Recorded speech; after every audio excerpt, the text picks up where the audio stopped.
Sun don't stop for nobody, man. Sun don't stop. Sun gonna be up in the morning regardless.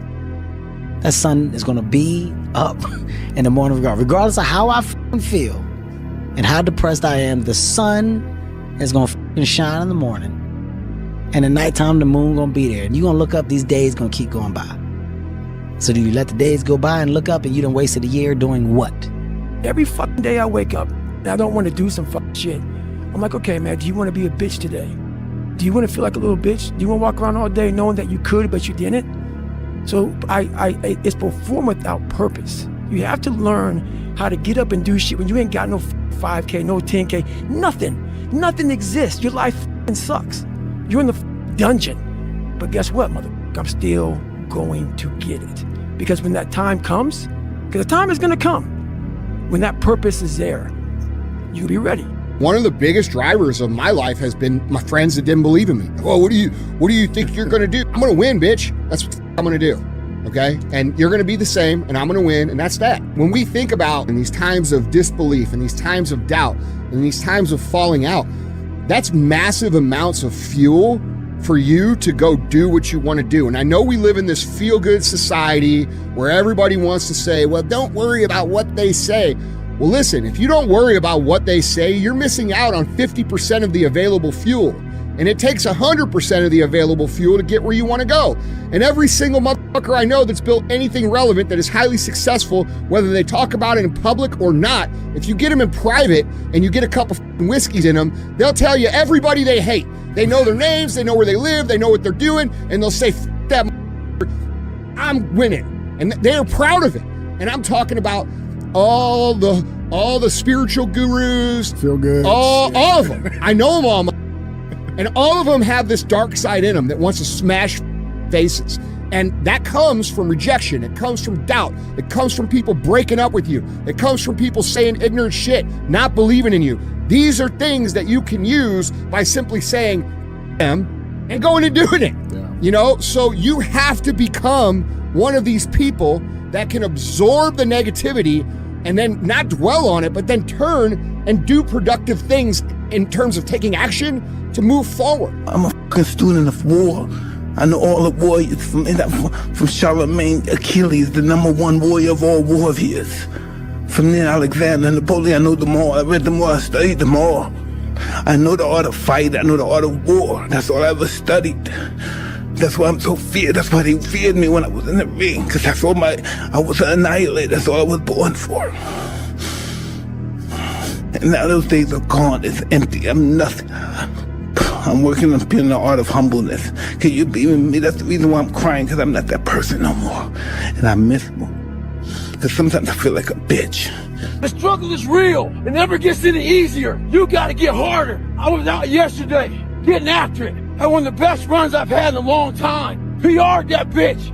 So, no one cares what you did yesterday. It only matters what you're doing today. Those who take me literally, so I'm a cheerleader for those who want to be better, not for those who want to stay the same. Stay hard. When it comes down to how long can you stay in that pool, when it comes down to how far can you run, when it comes down to how much can you push yourself past the part where you want to quit, how far can you keep going, there's a purity in that it dissolves social order, all that bullshit, all the what people think about you goes out the window. It's who are you right now? That's right. Who are you right now? I'm big on being with yourself. I believe all these fucking cameras and phones and shit, it takes you away from the most powerful thing in the world, which is your fucking mind.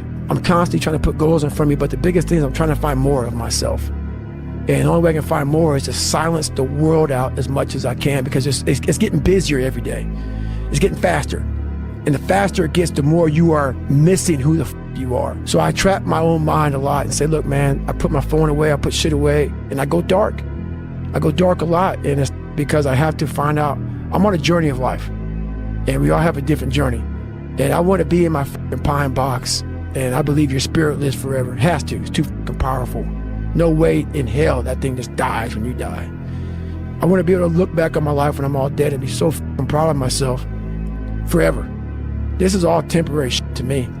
I want to be forever proud of who I was as a man and change who I used to be.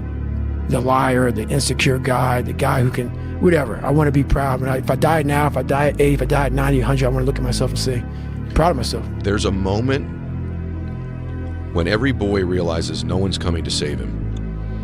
And that's when he becomes a man. And some boys never get there and stay children forever. There's so many people that have the ability and just refuse to get off that couch. Refuse to study a few more hours. Refuse to go deeper, to go further. And that's where I gain the advantage.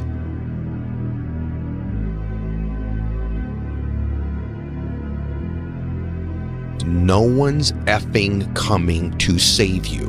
No one's going to make you better at your business. No one is going to get you to be a better persuader of people or framer of people other than you. There's a motherfucker out there who wants what you have, who wants the position you are, who wants the job you have, who wants the wife that you have, or the husband. There's someone out there hungry and wants everything you fucking have. Maybe it's true, maybe it's not. So make that a motivation for you. Stay hard. Lazy people do a little work and think they should be winning, but winners work as hard as possible and still worry if they're being lazy. The people that look at those challenges and go, why do I always have these challenges? They're cancer. Those people are dangerous to be around. They will rob you of your enthusiasm. They don't give you any fuel. They're the opposite of fuel. Yeah. Like the fuel people, They're the hole in the the people tank. that are kicking ass, the people that are out there just f***ing hustling, always getting things done. The guy, like my friend Jocko, every morning I'll check his Instagram page, 4:30, shows a picture of his watch, get after it. He's out there working out 4:30 in the morning. He does it every f***ing morning. Why? Because he doesn't want to. And that's how you do it. You go and get after it, you don't make any excuses. And those kind of guys are fuel. But those I can't catch a break guys, they're the opposite of fuel. They're just pissing on your fire. They're no fun.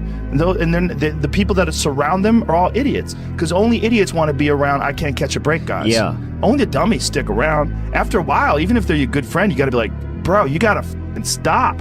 You got to stop with all this I can't catch a break bullshit. All the time you're complaining, you could be instead hustling. You could be instead chasing your dream. You could be instead figuring out what you're doing wrong, trying to improve certain aspects of your life, getting your shit together, reading a book, meditating, something. Fucking something. But this I can't catch a break shit is not helping anybody, and it pushes everybody away from you. But some people, they get caught in that pattern, and it might be their parents, it might be how they were raised, somebody might have told them they were useless real early on, it's stuck, and they never feel like they get enough reassurance. They never feel like they get enough motivation. What did I learn about myself from the highs and lows of my life?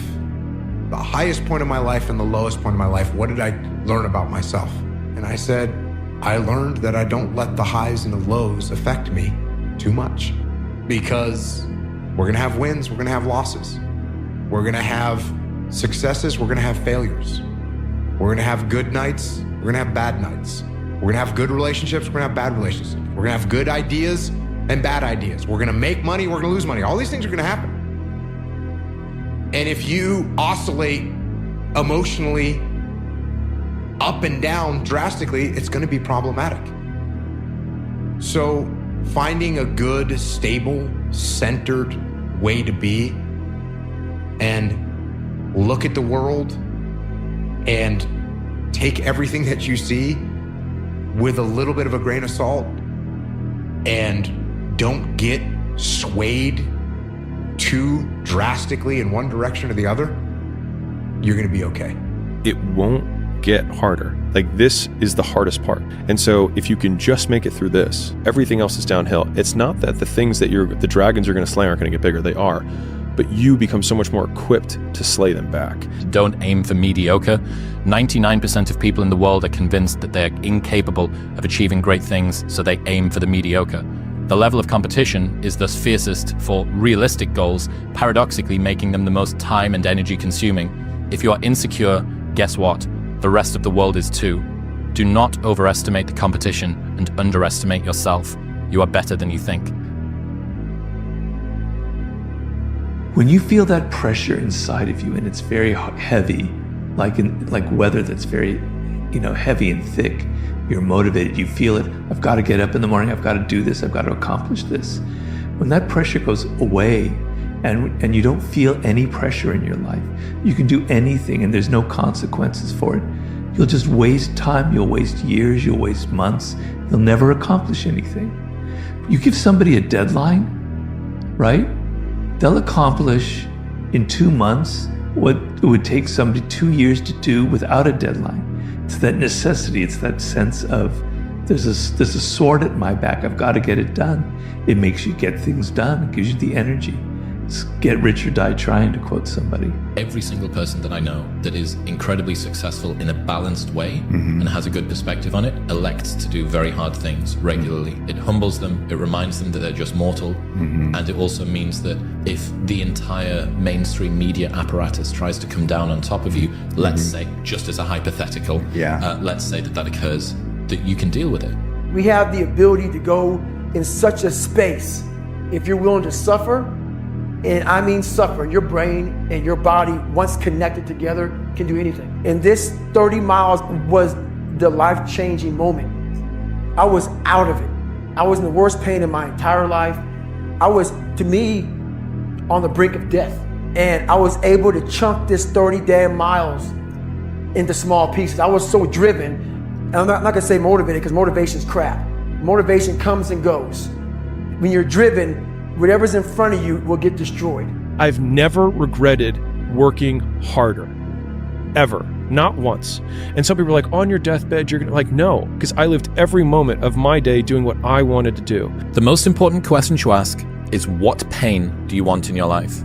What are you willing to struggle for? Anything worthwhile is going to require some degree of pain and struggle. So, if you're oriented toward the pain and the struggle, you're probably going to be more aligned with what you're capable of accomplishing rather than if you just orient toward the pleasures. I think that most of us can look back on our lives to 10 years ago and think about the problems that we were dealing with then and think about how much of a pittance and how small those problems were compared to the problems that we deal with today. I then think, okay, well, if I feel that way about the problems that I had 10 years ago, then 10 years from now, Alex will look back at the problems that I'm dealing with today and feel the same way. And so if he feels that way then about the problems that I have now, then the only difference is the perspective that he has that I don't have.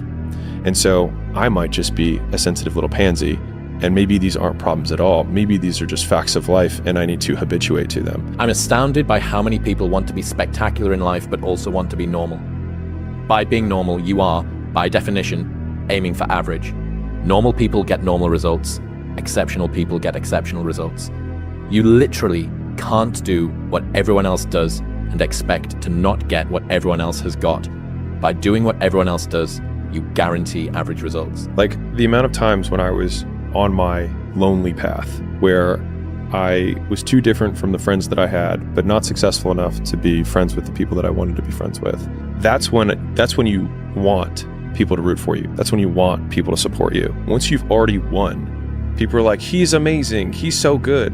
But like, that's the time when you need it the least. And so you always have to be the person who roots for you before everyone else does. It just takes work. Shitloads and shitloads of work. Every time I try and dress it up or cut a corner, I get brutally reminded the work just needs doing. The work doesn't care who you are. It just cares that it gets done. We don't rise to the standards we have when others are watching. We fall to the standards we have when no one is watching. The only work that really matters is the work that no one sees. It shows you who you really are rather than who you say you are. This is going beyond your talent. So when there's no more talent, what happens to you?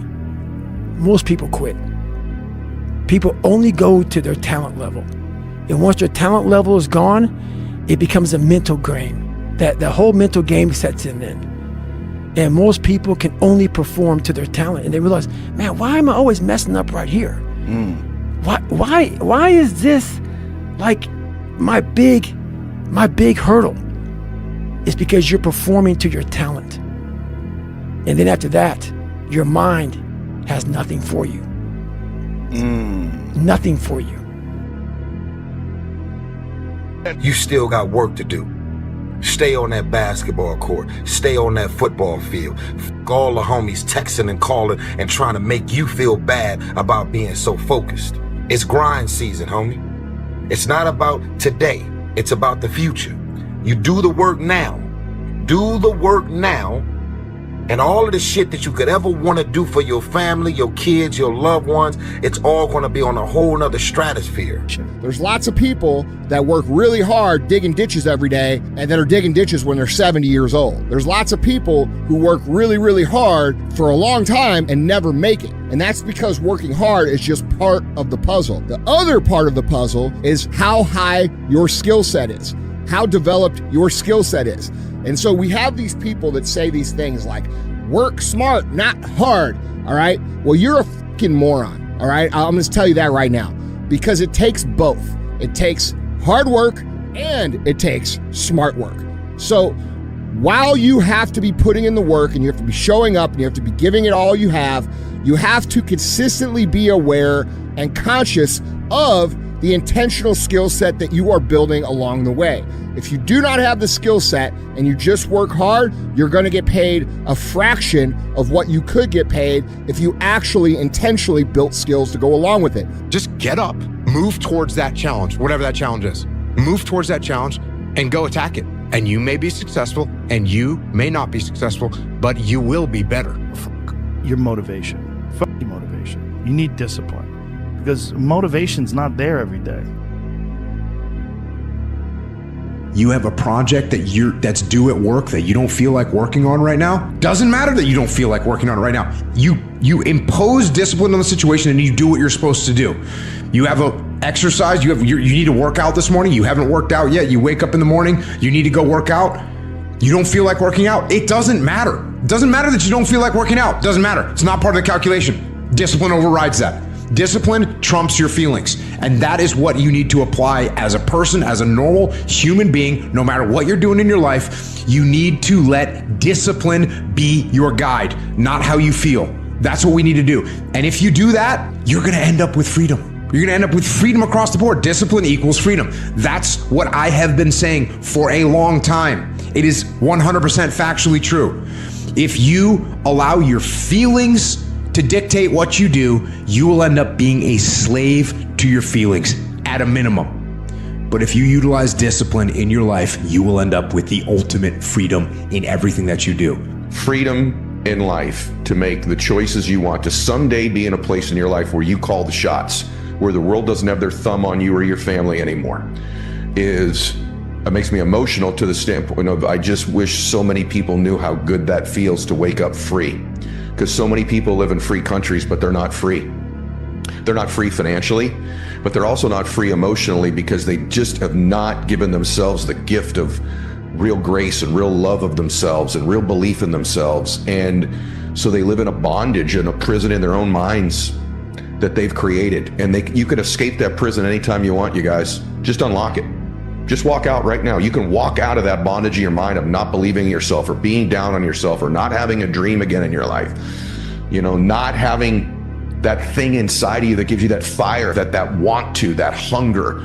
You can literally just take the key and open the prison gate right now and walk right out of that door into a whole new life. And that's not rhetoric. It starts in your mind. It actually starts in your spirit, and then it moves very quickly to your mind. And I will tell you that in your life, I think the devil, the adversary, the negative vibrational frequency of life is usually in the mind, and the highest vibrational frequency, God, is in the heart. If you listen to your heart and just get a little bit quiet, and you'll begin to have that heart whisper to you that you're born to do something great with your life. You're born to do something awesome, and it is not too late for you. Your mistakes, your past setbacks do not disqualify you. You're immensely qualified. Whatever the hell you're going through, it takes a lot of patience, a lot of time, and a lot of pitfalls, a lot of plateaus.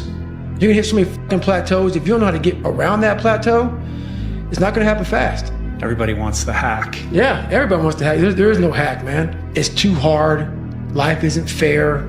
These things in life are not easy for me. You look to your left, you look to your right, and you start to judge yourself off other people. Like if you're a female, well, she's skinny and she doesn't work out as hard as I do. And everything starts to corrupt your mind. You start to look around too much at other people and what they're doing, and that starts to corrupt your own dialogue. We are judging ourselves against too many fucking people. You have to judge yourself against yourself. And that's the one thing I started learning, man. This isn't a race against me and Rich Roll.